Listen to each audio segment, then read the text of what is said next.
8. فول الصين العظيم، فيلم كوميدي من العيار التقيل من إخراج الكبير شريف عرفة. بس الفيلم ده مش كوميدي بس، ده أكشن كمان. انت ما شفتش حاج أبو ليه ولا ايه؟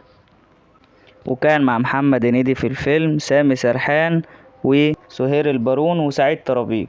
والبطولة اللي قدام محمد هنيدي اللي اسمها مش عارف، الله أعلم صح ولا لأ، كاميلا كامبولا إيدودا، مش عارف بقى اسمها ايه، بس هي اسمها ليه وخلاص. واللي بالمناسبة دي تايلاندية مش صينية على فكرة. ونروح على شهر 9 ومعانا فيلم يوم الكرامة، من أجمل الأفلام في السينما المصرية. الفيلم من إخراج علي عبد الرازق وبطولة أحمد عز وسمية الخشاب، وكان معاه خالد أبو النجا وروجينا وياسر جلال.